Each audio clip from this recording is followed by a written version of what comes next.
Assalamualaikum warahmatullahi wabarakatuh. Perkenalkan, nama saya Iqbal Maulana dengan NIM 0821133372 dari program studi Fisika Universitas Airlangga. Nah, di sini saya akan menjelaskan perbedaan metode eksplisit dan implisit dalam menyelesaikan persamaan global.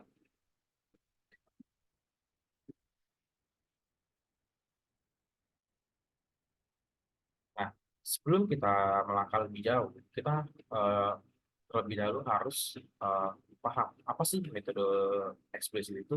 Nah, jadi metode eksplisit adalah suatu pendekatan matematis yang digunakan untuk menyelesaikan persamaan diferensial atau sistem persamaan diferensial pada bidang ilmu matematika dan rekayasa. Nah, untuk memahami metode eksplisit, kita bisa membayangkan suatu proses langkah demi langkah di mana solusi pada waktu berikutnya dapat diperoleh secara langsung dari solusi pada waktu sebelumnya. Dalam konteks ini, eksplisit merujuk pada keterbukaan atau ketransparan langkah-langkah tersebut, di mana nilai pada langkah waktu berikutnya dapat dihitung dan memerlukan solusi dari langkah waktu sebelumnya. Nah, dalam kasus persamaan gelombang atau permasalahan dinamis lainnya, metode eksplisit memecah masalah menjadi bagian-bagian kecil yang dapat dihitung secara berurutan. Misalnya, jika kita ingin memberikan gelombang pada tali atau medan panas pada suatu permukaan, metode eksplisit memungkinkan kita untuk memperkirakan kondisi sistem pada setiap titik ruang dan waktu dengan langkah-langkah yang dapat dijelaskan dengan mudah. Meskipun metode eksplisit seringkali lebih sederhana dan efisien dalam hal perhitungan, namun, kita perlu memperhatikan batasan pada ukuran langkah waktu agar solusi numerik tetap stabil dan akurat. Nah, dengan kata lain, metode eksplisit merupakan suatu cara terbuka yang memungkinkan kita untuk menghasilkan nilai pada langkah waktu berikutnya tanpa harus secara implisit menyelesaikan sistem persamaan yang mungkin kompleks. Pendekatan ini, meskipun memberikan kejelasan langkah-langkah yang diambil, juga memerlukan kewaspadaan dalam memilih langkah-langkah numerik agar solusi yang dihasilkan tetap dapat mencerminkan sifat otomatis dan fenomena yang sedang dimodelkan. Nah, selanjutnya, setelah kita mengetahui apa sih itu metode eksplisit, selanjutnya kita harus mengetahui juga apa itu metode implisit. Nah, metode implisit merupakan suatu pendekatan khusus dalam memecahkan permasalahan diferensial yang mencerminkan perubahan fenomena matematis dari kondisi awal ke kondisi selanjutnya. Untuk memahaminya secara sederhana, bayangkan jika kita memiliki suatu sistem persamaan yang dapat menggambarkan perilaku suatu gelombang atau fenomena lainnya. Dalam metode ini, pendekatan tidak langsung digunakan untuk memperkirakan nilai pada langkah waktu berikutnya. Secara spesifik, metode implisit melibatkan solusi pada waktu berikutnya yang terkait dengan solusi pada waktu sebelumnya melalui suatu persamaan. Artinya, kita tidak hanya memperkirakan nilai pada langkah waktu berikutnya berdasarkan nilai saat ini, tetapi juga melibatkan nilai pada waktu berikutnya itu sendiri. Hal ini memberikan kelebihan pada metode ini untuk lebih stabil numerik, yang berarti lebih tahan terhadap variasi langkah waktu dan perubahan cepat dalam fenomena yang sedang dimodelkan. Nah, meskipun memerlukan perhitungan yang lebih kompleks, terutama dalam menyelesaikan sistem persamaan linear, metode implisit seringkali lebih dapat diandalkan untuk menangani situasi-situasi yang kompleks atau gelombang dengan frekuensi tinggi. Nah, pendekatan ini meskipun mungkin lebih teknis, memungkinkan kita untuk mendapatkan solusi yang lebih stabil dan konsisten terhadap skenario-skenario yang memerlukan ketelitian numerik tinggi. Dengan kata lain, metode implisit membawa kestabilan numerik yang lebih baik dalam pertukaran dengan kompleksitas perhitungannya.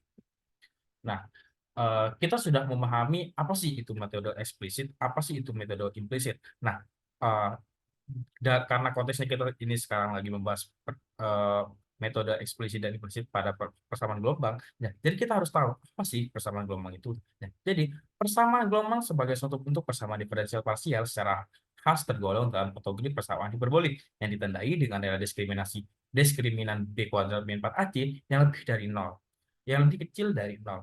Fenomena ini menunjukkan bahwa persamaan gelombang menyeratkan karakteristik hiperbolik dalam hubungannya antar variabelnya. Nah, kata lain, persamaan gelombang membawa sifat-sifat matematis yang mengakibatkan pembentukan gelombang pada propagasi energi.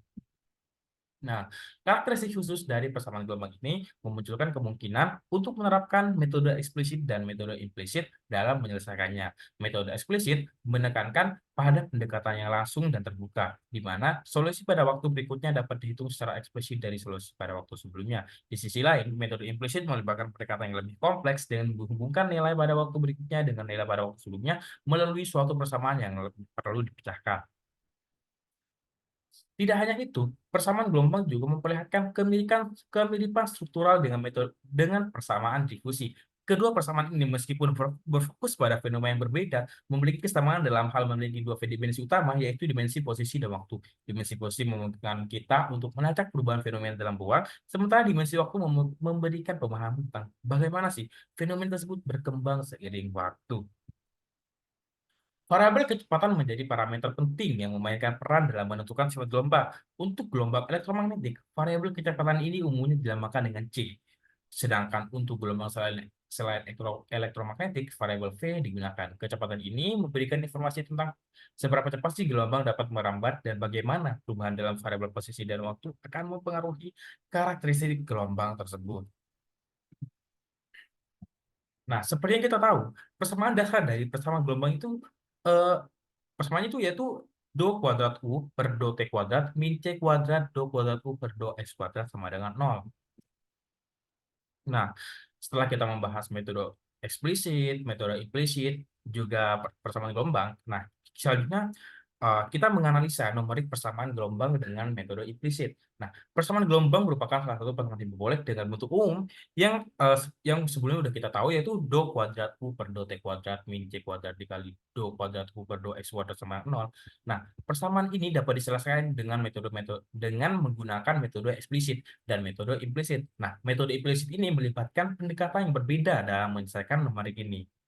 Nah, ketika persamaan gelombang diubah menjadi bentuk numerik, langkah pertama adalah mendefinisikan syarat batas awal seperti UX0 sama dengan Fx dan do U per do T dengan batas T sama dengan 0 sama dengan Gx. Nah, nilai awal A dan B juga diperlukan untuk UAT dan UBT. Persamaan gelombang dapat diubah menjadi persamaan berindeks UIJ ditambah 1 dikurangi 2 UIJ ditambah UIJ kurangi 1 sama dengan lambda kuadrat UI ditambah 1 J dikurangi 2 UIJ ditambah UI dikurangi 1J. Nah, setelah transformasi ini, persamaan dapat diimplikasikan menjadi bentuk min lambda kuadrat per 2 U dikali I min 1J ditambah 1 ditambah 1 ditambah lambda kuadrat UIJ ditambah 1 dikurangi sigma kuadrat per 2 UI ditambah 1 J ditambah 1 sama dengan lambda kuadrat per 2 UI dikurangi 1 J dikurangi 1 dikurangi 1 ditambah lambda kuadrat UIJ kurangi 1 ditambah lambda kuadrat per 2 UI ditambah 1 J dikurangi 1. Nah, langkah selanjutnya adalah menyelesaikan persamaan ini secara simultan dengan menggunakan metode matriks, termasuk syarat batas yang sudah ditentukan. Nah, proses penyelesaian persamaan gelombang dengan metode implisit dapat diimplementasikan dalam program menggunakan Octave atau bahasa program lainnya. Nah, seperti MATLAB, seperti Python, dan lain-lain. Nah, kita bisa eh, memproses pemrogram itu dengan melakukan, yaitu yang pertama itu membersihkan layar dan memori dengan menggunakan CLC dan ClearUp. Nah, pada Octave nanti kita yang pertama kita lakukan yaitu dengan mengetik CLC and clear all. Dan ini bertujuan untuk membersihkan layar dan memori dengan apa ya? Membersihkan layar dan memori dari program-program yang telah kita buat sebelumnya agar program yang baru terbaca lebih mudah. Nah, yang kedua itu memasukkan syarat batas, mengisi U untuk T setelah awal, membuat matriks A, menghitung matriks C, mengisi U untuk T lebih besar. Nah, selanjutnya memproses untuk memunculkan figur atau grafik-grafik. Nah, selanjutnya setelah kita menganalisa numerik persamaan gelombang dengan metode implisit, nah kita sekali ini akan menganalisa numerik persamaan gelombang dengan metode eksplisit. Metode eksplisit sendiri ini kan melibatkan pendekatan yang berbeda dalam menyelesaikan persamaan gelombang secara numerik. Nah, persamaan gelombang yang dapat pilih sebagai do kuadrat U per do T kuadrat dikurangi C kuadrat dikali do kuadrat U per do X kuadrat sama dengan seperti yang kita tahu.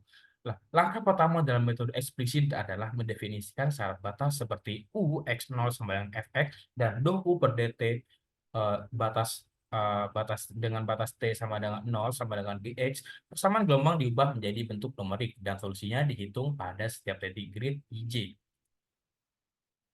Dengan mensubstitusi UIJ sebagai U pada posisi IJ, persamaan numerik eksplisit dapat dinyatakan sebagai UIJ ditambah 1 sama dengan 21 dikurangi lambda kuadrat UIJ ditambah lambda kuadrat UI ditambah 1J ditambah UI dikurangi 1J min UIJ min 1. Nah, langkah selanjutnya adalah menghitung nilai dari lambda yang dinyatakan sebagai eh, delta TC per delta X. Kemudian proses iteratif dilakukan untuk mendapatkan solusi pada setiap langkah waktu J. Nah, setelah difungsikan dengan syarat batas, persamaan diselesaikan dengan menggunakan program Octave atau program-program lainnya dengan langkah berikut. Yang pertama, membersihkan layar command window yang sebelumnya pernah saya bahas, yang sebelumnya saya bahas yaitu CLC clear all. Nah, selanjutnya memasukkan besaran dan syarat batas, selanjutnya memproses waktu awal, selanjutnya memproses setelah waktu awal, lalu memproses waktu selanjutnya, dan terakhir yaitu menampilkan figur atau tampilan dari grafiknya. Nah, selanjutnya kita membandingkan nih kayak perbandingan kinerja metode eksplisit dan implisit. Dari sini kita nanti bisa tahu yang lebih baik itu metode eksplisit atau implisit sih. Nah, mari kita bahas lebih lanjut. Nah, kita lihat dari segi stabilitas numerik. Nah, pada eksplisit cenderung memiliki stabilitas numerik yang lebih rendah, terutama ketika langkah waktu atau time step yang digunakan relatif besar. Dalam beberapa kasus, ketidakstabilan numerik dapat terjadi, memerlukan batasan pada ukuran langkah waktu untuk menjaga stabilitas. Pada implisit lebih stabil numerik, bahkan dengan langkah waktu yang lebih besar, hal ini membuat metode implisit menjadi pilihan yang baik untuk kasus-kasus di mana stabilitas numerik sangat diinginkan. Selanjutnya kita lihat dari segi efisiensi perhitungan. Pada eksplisit, umumnya lebih efisien dalam hal perhitungan karena langkah-langkahnya dapat dihitung secara langsung. Meskipun demikian, efisiensi ini dapat berkurang dengan peningkatan kompleksitas persamaan atau ketika diperlukan langkah waktu yang sangat kecil. Selanjutnya pada implisit, memerlukan penyelesaian sistem persamaan linear dalam setiap langkah waktu yang dapat menghasilkan beban komputasi yang lebih besar. Meskipun demikian, dapat memberikan keuntungan dalam penggunaan langkah waktu yang lebih besar.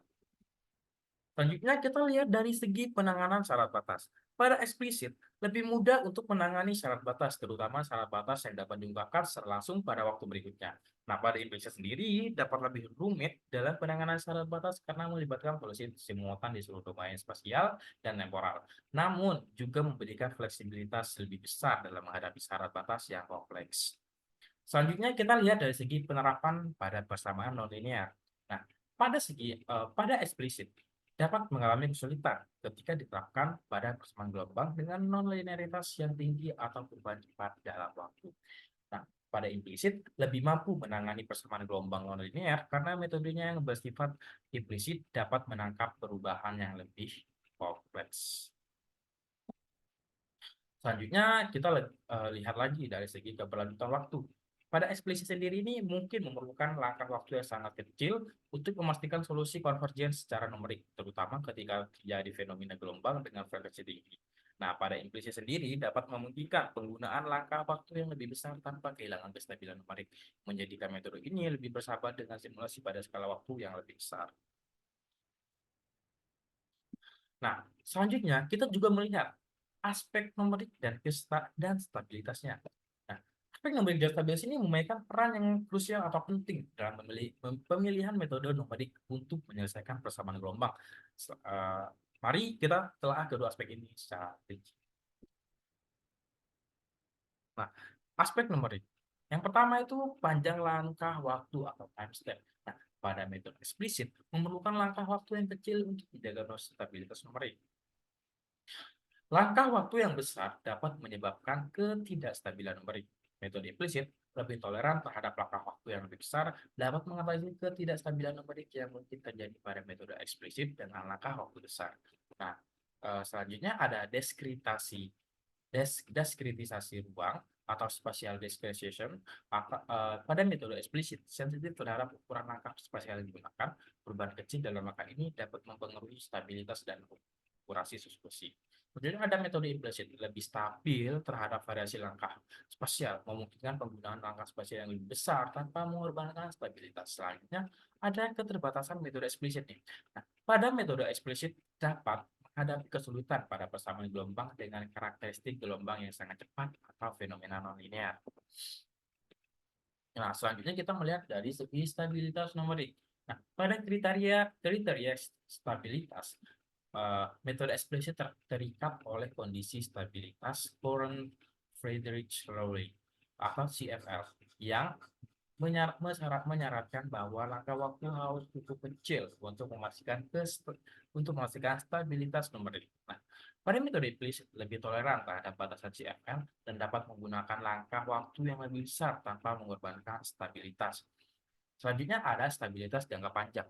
Metode eksplisit cenderung kurang stabil pada simulasi jangka panjang karena kumulatifnya kesalahan dari setiap langkah waktu. Selanjutnya ada metode implisit. Lebih mampu menjaga stabilitas pada simulasi jangka panjang karena pengaruh lebih besar pada nilai waktu yang lebih awal. Selanjutnya ada penanganan damping. Metode eksplisit dapat mengalami kesulitan dalam menangani damping yang efektif, terutama pada gelombang dengan frekuensi rendah. Selanjutnya ada metode implisit lebih dalam menangani damping karena sifat implisitnya yang mungkin integrasi numerik yang lebih baik pada fenomena gelombang. Nah, kita selanjutnya uh, akan membahas metode apa sih yang lebih baik digunakan antara metode eksplisit dan metode implisit baik dalam kasus parabolik maupun hiperbolik.